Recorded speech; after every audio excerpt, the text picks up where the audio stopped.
আসসালামু আলাইকুম। System academic এর পক্ষ থেকে জানাই আন্তরিক সালাম ও শুভেচ্ছা। আমরা শুরু করব SSC grammar board question solution tag question.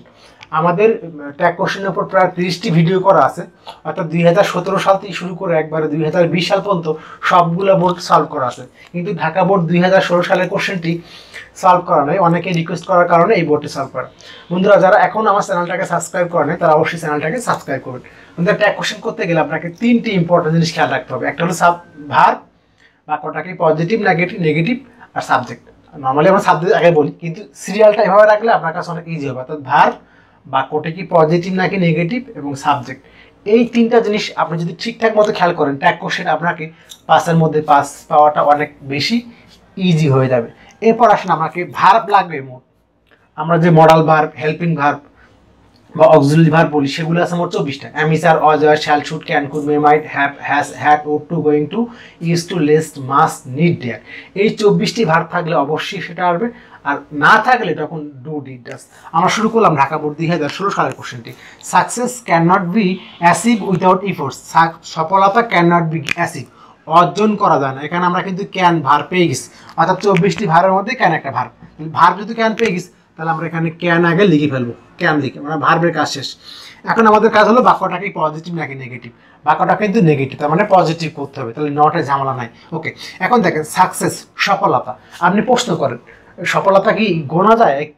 একটি সফলতা, দুটি সফলতা না, কারণ কোন একটা কাজ করতে গেলে ওর পিছনে একাধিক সফলতা মিলেই কিন্তু ওইটি মূল একটা সফলতা। এই জন্য সফলতা কিন্তু গোনা যায় না। এই জন্য যেহেতু এটাকে কাউন্ট করা যাচ্ছে না, তার মানে এখানে কি প্রশ্ন করেন, কি সফলতা, মানে এখানে ইট আসবে, কি ইহাত, এখানে ইট বসে গেল। আশা করি বুঝতে পারছেন। সেকেন্ড কোশ্চেনটি, এভরিবডি নোস ইট। একটা ডাউট, এখানে নোস কেন বসলো? এখানে এভরিবডি লেখা আসছে, এখানে নোস তো বসার কথা না। এখানে যদি কোনো নাউনের আগে 3টা ওয়ার্ড ইস, এভরি বা নো, ইস কিন্তু ইএসিএস, ইস, এভরি বা এনো নো থাকে, তাহলে কিন্তু এটাকে সিঙ্গুলার মনে হয়। আর সিঙ্গুলার মনে করার কারণে কিন্তু এখানে এস বাই এস বসছে। ওকে, তাহলে আমরা এখানে একটু বুঝেই লিখবো। নোস, নোসের জন্য কিন্তু আমরা আগে লিখি, খেয়াল করেন ভুল লিখে আগে। নোসের জন্য কিন্তু ডাস। আমার যেহেতু এই 24টি ভার্ব নাই, তাহলে আমরা ডু, ডিড, ডাস, তাহলে আছে নোস, তাহলে আমরা এখানে ডাস লিখলাম, ডাস। ওকে, বাক্যটাকে পজিটিভ নাকি নেগেটিভ? বাক্যটি হলো পজিটিভ, তাহলে নেগেটিভ করতে হবে, ডাজেন্ট।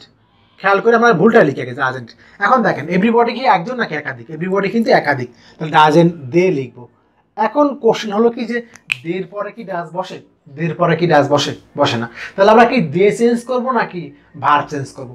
এই ডু, ডিড, ডাস কিন্তু কোশ্চেনের মধ্যে নর্মালি থাকে না। যেমন I go there, I go দেয়ার, এটাকে যদি আমি ইন্টিগ্রেটিভ করি, ভার্ব নাই, ডু আই গো দেয়ার অথবা ডোন্ট আই গো দেয়ার, তার মানে কিন্তু এই ডু বাক্যে ছিল না। ঠিক একই জিনিস আমরা যদি বাক্যের মধ্যে দেখি যে সাবজেক্ট আর ভার্বের সমস্যা, আমরা সাবজেক্ট চেঞ্জ করে আমরা কি করবো?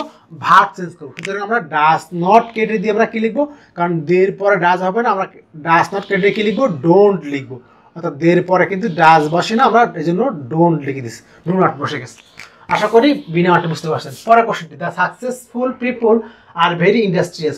সফলকামী লোকেরা বা সফল অর্জনকারী লোকেরা অনেক বেশি কি মানে পরিশ্রমী হয়। তাহলে আগের মধ্যে দেখা না, কিন্তু আর ভার পেয়ে গেছি, কারণ আর হলো 24টা ভারের মধ্যে একটা হেল্পিং ভার। তাহলে আর এখানে আমরা ভার পেয়ে গেলাম। এখন দেখেন বাক্যটা কি পজিটিভ নাকি নেগেটিভ? বাক্যটা কিন্তু পজিটিভ, তাহলে আমাদেরকে নেগেটিভ করতে হবে, তাহলে আর এন্ড লিখে গেছি। ওকে, আরেন্ট। এখন আসি আমাদেরকে পরের কাজটা। এখন দ্য সাকসেসফুল পিপুল, সাকসেসফুল পিপুল মানে কি? পিপল কিন্তু একাধিক, সফল মানে কামী লোকেরা, তার মানে একজন একাধিক, তার মানে এখানে কারা? তারা, দে বোঝানো হয়েছে তাদেরকে। ওকে, পরের বাক্যটি, everything glorious is gain through hard work. প্রত্যেক উজ্জ্বল জিনিস বা প্রত্যেক ভালো জিনিস কি অর্জন করতে অনেক কঠোর পরিশ্রম লাগে। তাহলে এই ইস একটা হেল্পিং ভার্ব, অর্থাৎ এই 24টি ভার্বের মধ্যে একটা, তার মানে কিন্তু আমরা ইস পেয়ে গেলাম। এখন দেখেন বাক্যটা কি পজিটিভ নাকি নেগেটিভ?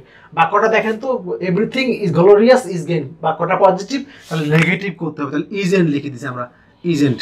বাক্যটা পজিটিভ হলে নেগেটিভ, নেগেটিভ হলে পজিটিভ, ইজেন্ট। এখন দেখেন এভরিথিং গ্লোরিয়াস মানে এভরিথিং, প্রত্যেক উজ্জ্বল বা প্রত্যেক ভালো জিনিস, বা তাহলে এখানে আপনি কোশ্চেন করেন কি ইহা ভালো জিনিস, তাহলে কি ইহা, তাহলে ইট বোঝানো হয়েছে, ইট দ্বারা প্রোনাউনকে ইহা বোঝানো হলো। লাস্ট বাক্যটি, সো ইন্ডাস্ট্রি ইজ কি টু সাকসেস। সুতরাং অধ্যবসা হলো সফলতা চাবিকাঠি। তাহলে আমরা এই একটা হেল্পিং ভার্ব, এই 24টি ভার্বের মধ্যে একটা ইস পেয়ে গেলাম, তাহলে ইস আমরা লিখবো। এখন দেখেন বাক্যটা কি পজিটিভ নাকি নেগেটিভ? ভার্বের কাজ হওয়ার পরে দেখবেন বাক্যটা কি পজিটিভ নাকি নেগেটিভ। বাক্যটা কিন্তু পজিটিভ, তাহলে নেগেটিভ করতে হবে আমাদেরকে, তাহলে ইজ এন্ড লিখছি আমরা এখানে। ওকে, লাস্ট অংশটা ইন্ডাস্ট্রি, সফলতা। আপনি প্রশ্ন করেন, এখানে কিন্তু আগের মতো দেখেন কাউন্ট করা যায় না, তাহলে প্রশ্ন করেন কি ইহা, ইট, ইট হলো ইন্ডাস্ট্রি প্রোনাউন। ইহা কি ইহা, একটা হলো ইট, একাধিক হলে তাহলে এখানে ইজেন্ট ইট। এই হলো আমাদের নেওয়ার কোশ্চেনটি। আশা করি বুঝতে পারছেন। সিস্টেম একাডেমিক কেয়ারের পক্ষ থেকে আন্তরিক সালাম জানিয়ে শেষ করলাম আজকের মতো ক্লাস। আল্লাহ হাফিজ।